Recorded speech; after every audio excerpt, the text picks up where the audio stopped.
বলেছে হনুমান, দিন লাগিয়ে আমি একখানা দুই চাল বেঁধেছি। আমি সারাটা দিন ব্যয় করে ঘরের দুইটা চালা বেঁধেছি। সন্ধ্যা যখন হয়েছে, সূর্য দেবতা পশ্চিম আকাশে অস্ত যায়।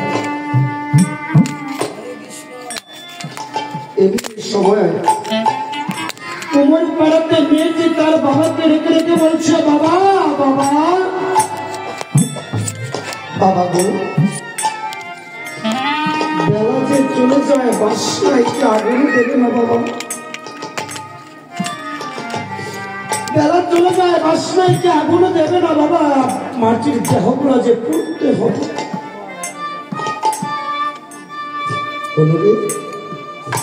আমার জন্য মনে হলো কি জানিস, ওই কন্যাটি আমাকে রেখে রেখে বলছে, বাবা তোমার যে আয়ু বেলাটা অস্ত চলেছে, তোমার যে আয়ু বেলাটা অস্ত চলে যায়, তোমার এই কামনা বাসনায় কি বাবা আগুন দেবে না?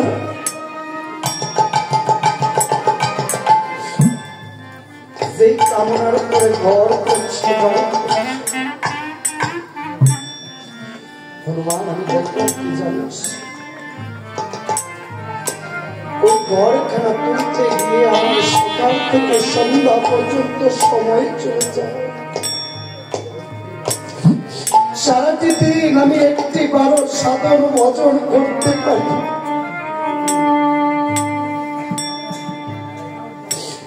মেয়েটির কথায় আমার চৈতন্য হয়ে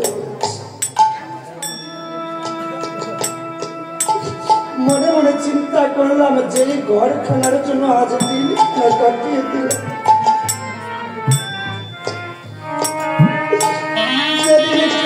ওই ভগবানের ডাক কেন চলে আসবে আমার এই দেহ ঘরের খবর তো নিলাম না। তাদের জন্য আজ পৃথিবীতে ঘর করেছি, বাড়ি করেছি, যেদিন দেহ থেকে প্রাণ পাখি চলে যাবে, সেদিন আমার পুত্র কন্যা প্রাণ প্রেয়সী স্ত্রী যাকে এতটা ভালোবেসেছি মা, এই প্রেয়সী নারীটা বলবে তাড়াতাড়ি লাশটা খাট থেকে নামা।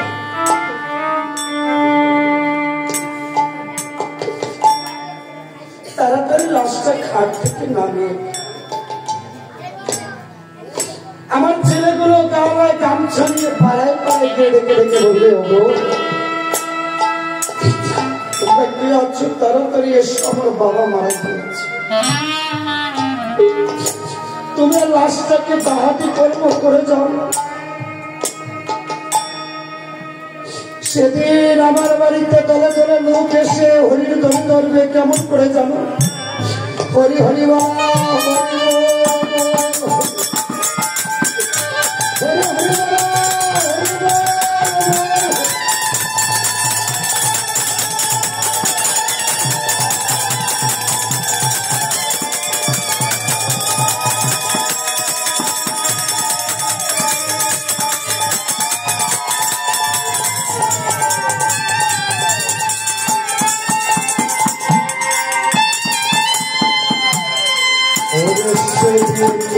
हो काढ़े सारे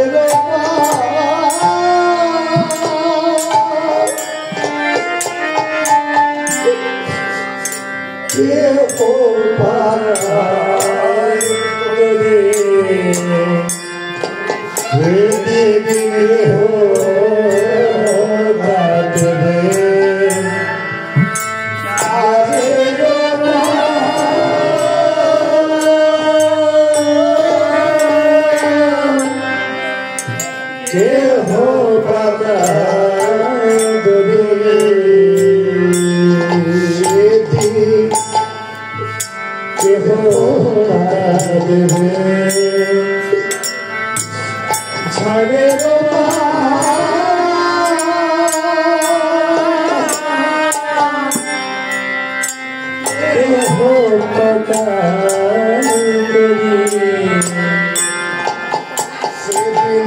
हो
সংসার নায়ক নামক মায়ার মধ্যে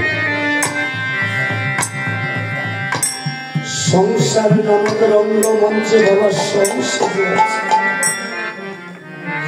কেহ সেজেছে পুত্র, কেহ কন্যা, কেহ মা, কেহ বাবা।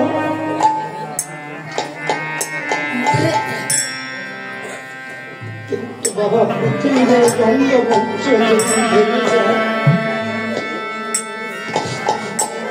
সেদিন যে গোবিন্দ বিনে আর কাউকে পাওয়া যায় না। বাবা এই পৃথিবীতে আসার মতো একটা সিরিয়াল আছে, কিন্তু যাওয়ার মতো কোন সিরিয়াল নেই। কত পুত্র চলে যায় বাবা মা জীবিত রেখে,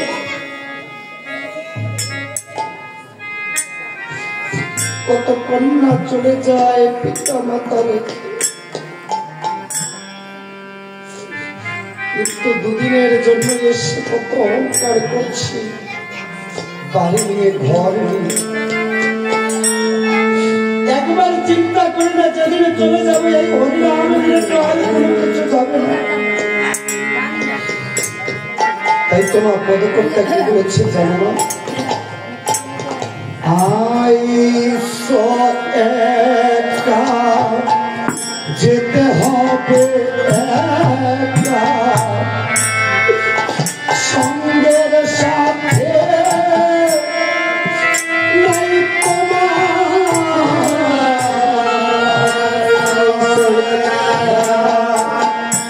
যেতে হবে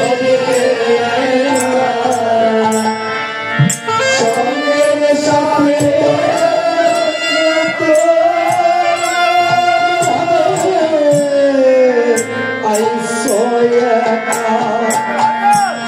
যেতে হবে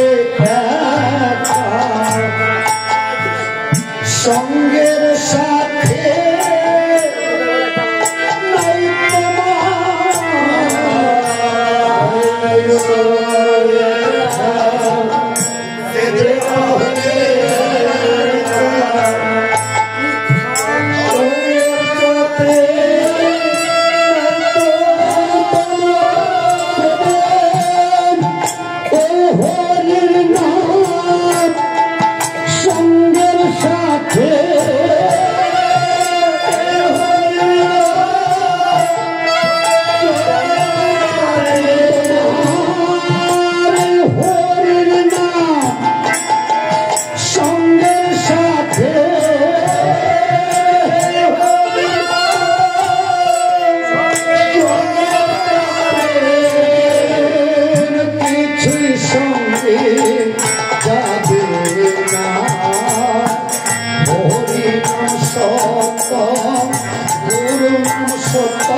সঙ্গে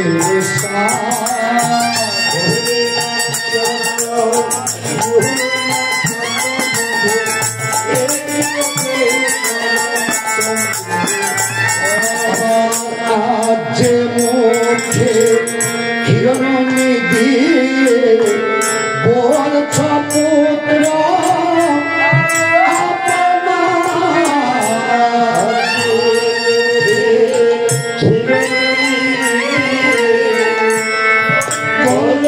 পুত্র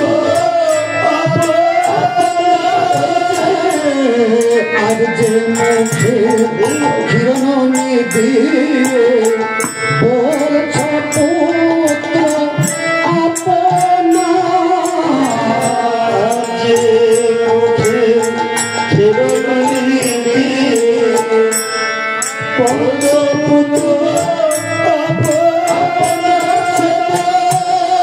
শাসন ঘাটে সেই পুত্রকে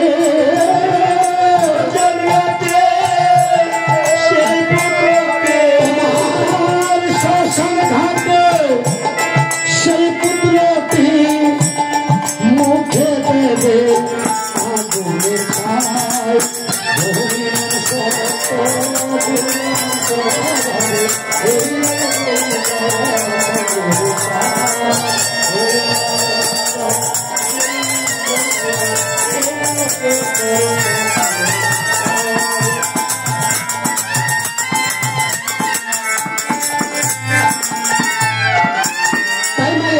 আমার প্রাণ গোবিন্দের চরণে সমর্পণ করে তাকে ডেকে ডেকে বলতে হয় কি জানো, তোমার চন্দ্র হরি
আহ্বান করেছি আমরা গৌর সুন্দরে আজ অধিবাস করবো, শুভ অধিবাস। কারণ আমার সময়টা সংকীর্ণ পড়ে গিয়েছে, কারণ অধিবাস কীর্তন করতে মিনিমাম 4 ঘন্টা সময় প্রয়োজন হয়। তাই অধিবাস কীর্তনের দিন বাবা অন্য কোনো পাছের একজন রাখা যাবে। তাই যদি সামনে থেকে বাবা অধিবাস কীর্তন করান একটু সময়টা বেশি করে রাখবেন, যেন ভক্তগণ বসে বসে উৎসর্গণ করতে পারে। কারণ মূল অধিবাস কীর্তনটা যদি কিঞ্চিত ভাবে গাইতে যায় সেখানেও কিন্তু 1 ঘন্টা চলে যাবে বাবা। কীর্তনে আসলে যদি আমার তত্ত্ব কথা বোঝানো যায়, কালকে থেকে সুন্দর শুনলাম 32 হরিনাম। সেই হরিনাম শুনলে কি হয়, সেখানে এসে কি কি অপরাধ হয় সেগুলো তো জানতে হবে। কারণ আমরা বাবা ভক্ত, কিন্তু ভক্ত অনেক সময় হয়ে যায় বাবা অর্ধেক শক্ত। কারণ আজকে গৌর সুন্দর এসেছে হরিনাম বিলাতে, কেমন করে জানো, এসেছে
এসেছেন বাবা গৌরাঙ্গ আসরে আসে ভক্ত রাখলে বাবা ভগবান আসতে বাধ্য কারণ কি জানো ভক্তের অধীন হচ্ছে আমার ভগবান আমার প্রাণ গোবিন্দ রেখাই বলেছেন আরতি এই পৃথিবীতে ভক্ত আমাকে যেখানে যেখানে যখনই ডাকতে আমি সেখানে তখনই উপনীত হয়ে যাই কিন্তু বাবা কষ্টের বিষয় কি জানো আমরা ভগবানকে রেখেছি ভগবান কিন্তু এসেছে কিন্তু ভগবান এসে এবার আমাদেরকে রাখছে বাবা আমরা আর নাই কারণ কি জানো না কত সুন্দর করে বৃন্দাবনে সজ্জিত হয়েছে আগামীকাল প্রভাত থেকে 24 প্রহর সেই মধুর হরিনাম সংকীর্তন হবে কীর্তনীয় দলগণ ভগবানের সে নাম সুধা পরিবেশন করে কিন্তু দুঃখের বিষয় সকালে কীর্তন দলতে যদি কীর্তনীয় দলতে একজন কম হয়তো হলে আমি তো থাকতোই না ভক্ত তো বাবা এখানে দেখা যাবে না বরং কীর্তনের দল থেকে একজন হলে ঘুমায় থাকবো আবার রাত্র 12টা যখন বাজবে সুন্দর মতো পোশাক পাইতে পারবে সম্পূর্ণ নিজে তো যায় যায় আমার করি না বাবা 14 দিন কীর্তন হয় চান্দিনাতে বরকান্তা গত বছর গেছিলাম রাত 2টার সময় গিয়ে দেখি কীর্তনের দরবার প্লেয়ারের সাথে হেলান দিয়ে বসে আছে তো দেখলাম ভাবেরা শুনতে বলতেছে বলছে দাদা কি করবেন ঠিক করে কি রাখবো আসরটা জমে কখন জানো গুসাই এক হচ্ছে দুপুর 12টায় রাইতের 9টায় এবারে বাবা কিন্তু কীর্তন আসরটা জমে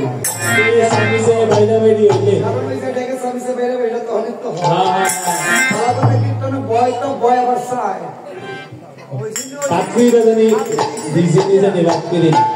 যদি ভাতৃরা দিয়ে করে এই করছে ফারিমা তাড়াতাড়ি লবণ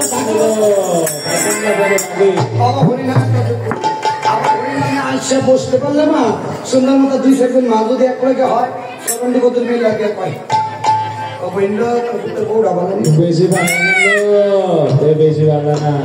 ঘরের যত সুখ দুঃখের আলাপ আছে বৃন্দাবনে আসতে হয় তাই না বাবা কীর্তন শুনলে ভালো কথা অধিবাস শুনলে ভালো কথা কথাগুলোকে স্মরণ রাখতে হবে কালকে থেকে এখানে নাম সংকীর্তন শুনবে শুনে কি যদি বাবার সঙ্গে করে পাঠ নিয়ে যাওয়া হবে একটা কথা রাখিয়ে স্মরণ মধুর বৃন্দাবনে এসে যদি খুললা হয় তাহলে কিন্তু বাবা অপরাধের সীমানা আবার কি হয়েছে জানো না নাম সংকীর্তনে সে কয়েকটি অপরাধ করবে না যেমন নাম অপরাধের মধ্যে কয়েকটি অপরাধ হচ্ছে বৃন্দাবনে এসে কথা বলা প্রথম অপরাধ মায়েরা বসে বসে কথা বলে আমাদের বাবারা যারা আসে দোকান ভাট্টার দিকে দেখবেন ভিড় আসর মানুষ পরে কীর্তনীয় দল মনে মনে চিন্তা করলো আমরা কিন্তু তাই বৃন্দাবনে এসে কখনো বাহ্যিক কথা বলতে নেই মোবাইল টিভা বন্ধ রাখি কারণ এই মোবাইল দুনিয়ার মধ্যে কি কি খাইছে গোঠাও দিন টিভি খাইছে সিডি খাইছে রেডিও খাইছে টপ খাইছে ক্যামেরা খাইছে সুখ খাইছে শান্তি খাইছে ভুয়া মানে মাথা দিয়ে খাইছে তাই শুনে দিয়ে নাও, বৃন্দাবনে আসলে বৃন্দাবন থেকে কখনো অন্য মনস্ক হওয়া যাবে না। তবে হবে প্রথম অপরাধ। দ্বিতীয় অপরাধ হবে নাম অপরাধ। কীর্তনীয় দল বিবেচনা নয়, মধুর নাম শ্রবণ করতে হয়। অনেকে এগুলো মায়ের তো লাগবে শুনাবো নবশক্তি ওদের হয় অষ্টশক্তি দলের নাম বলবো কীর্তন কম দাম একবার কীর্তন শুনে এক দলটা জানতে বেশি একটা ভালো না মা কীর্তনে এসে কখনো ওই দল বিবেচনা করবেন না, দেখবেন সে কোন মধুর নাম খেলা করে। এক দ্বিতীয়ত 16 নম্বর 32 অক্ষর, যেই নামের প্রতিটি বিন্দুতে বিন্দুতে সুধা। কোন কীর্তনীয় দল যদি একটাই অক্ষর ফাঁক দিয়ে যায় তাহলে তাকে মহাপাপে ধরে। তাই 16 নম্বর 32 অক্ষর থেকে বাবা এক অক্ষর ফাঁক দেওয়া সম্ভব নয়, একটা অক্ষর জুড়ে দেওয়া কয়েক জায়গায় উনি কি জানেন, হরে কৃষ্ণ হরে কৃষ্ণ হরে কৃষ্ণ কৃষ্ণ কৃষ্ণ হরে হরে, একটা হরে বেশি উপায়। আজকে শুনছি একটা 3টা কৃষ্ণ বেশি। তাই বৃন্দাবনে এসে কখনো এই অপরাধ গুলো করবেন না। আর বৃন্দাবনে যখন বসবেন পান মুখে দিয়ে বসবেন না। পানগুলো সেবা করলে বাইরে একটু মুখটা ধুয়ে একটু আচমন করে এসে বসতে হবে, নয়তো মা নাম অপরাধ হয়ে যায়। আরেক অপরাধ হচ্ছে বৈষ্ণব অপরাধ। বৈষ্ণব অঙ্গে আলিঙ্গন যখন করতে যাবেন তখন বৈষ্ণবকে ব্যথা দিতে পারবেন, এমন কোনো কথা বলতে পারবেন না যখন বৈষ্ণব অঙ্গে কষ্ট। তাই শুনো দিয়ে মন, আজ গৌর সুন্দর এসেছে করিতে হবে আহ্বান। আজ হবে তার শুভ অধিবাস। মন্দির কি অধিবাস পূজা হয়ে গেছে?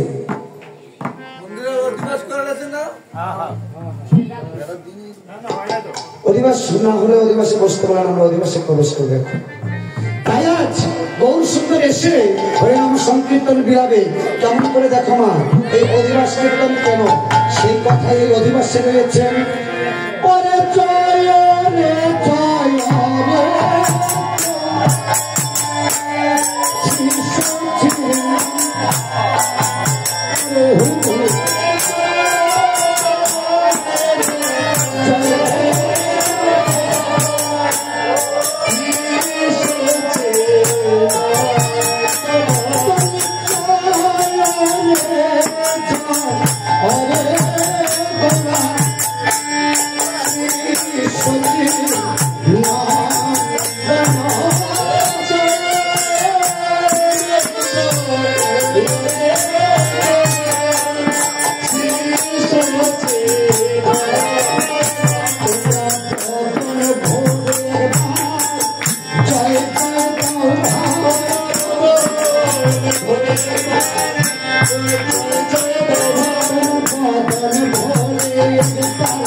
গোবিন্দের জয় দিলে এই দেহের ষড়যন্ত্র বশ হবে, দশ ইন্দ্রিয় দমন হবে, গোবিন্দ চরণে নিজেকে সমর্পণ করা হবে।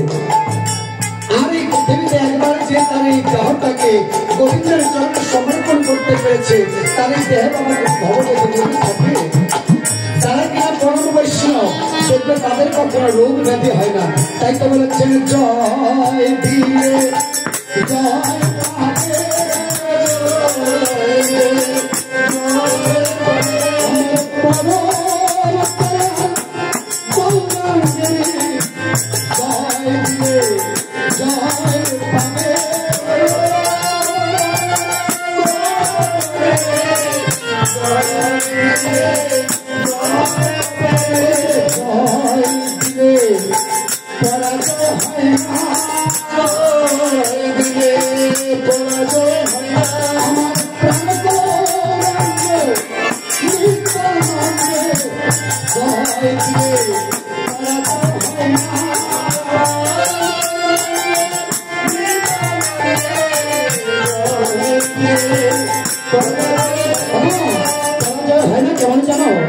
যদি গৌরাঙ্গের জয় দিতে পারো তবে সর্বিক দর্শিন্দ্রিয়ের কাছে তুমি কখনো পরাজিত হবে না। তোমার দর্শিন্দ্রিয় সর্বিক দমন হবে, তবে তুমি তাদের কাছে পরাজয় স্বীকার করতে হবে না। কারণ আমার গৌর সুন্দর, সে হচ্ছে প্রেম ভাব অবতার, প্রেম রস মূর্তি, প্রেম রস সিন্ধু। তাই জয় দিলে তার পরাজয় হয় না।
ঘোষণা করে আগামীকালকে হবে নাম সংকীর্তন। সেই নাম সংকীর্তনটা হবে কেমন করে এসেছে জানো নাম সংকীর্তন? তবে শোনো দিয়ে মন, কলিজীবের উদ্ধার করিবার করে একদিন প্রভু হাসি অদ্বৈত মন্দিরে বসে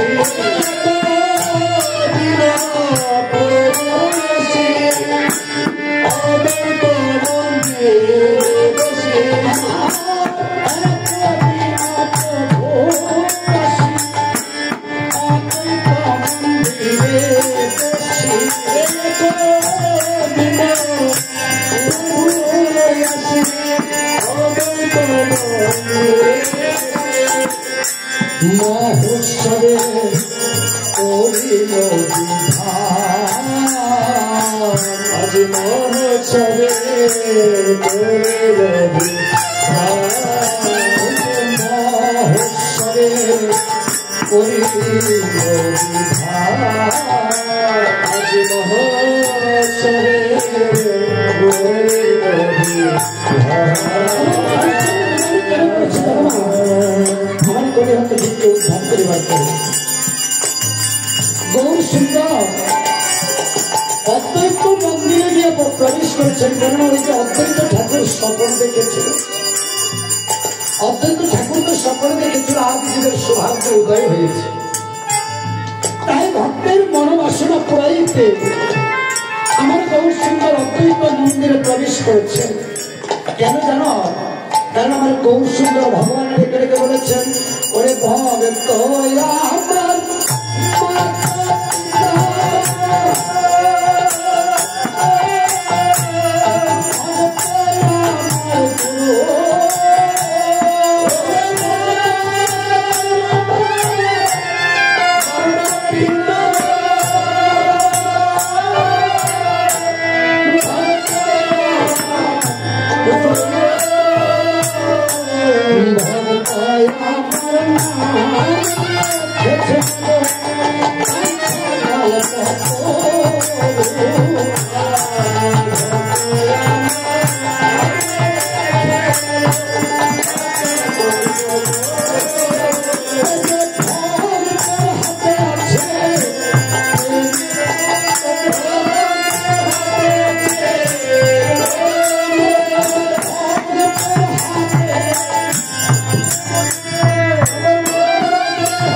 নাম সংকীর্তন অধিবাসন। কারণ সীতা ঠাকুরের যখন শ্রবণ করেছেন প্রথম মুখে হরিনাম সংকীর্তনের কথা। আর এই আসনটা হচ্ছে অদ্বৈত অঙ্গিনা, এই আসনটা হচ্ছে অদ্বৈত অঙ্গিনা। আর কবি যে ভক্তগণ করেছেন নিজে সেই মধুর নাম সংকীর্তনের আয়োজন। কত পরিশ্রম, কত ত্যাগই করতে হয় একটা মধুর বৃন্দাবনের জন্য।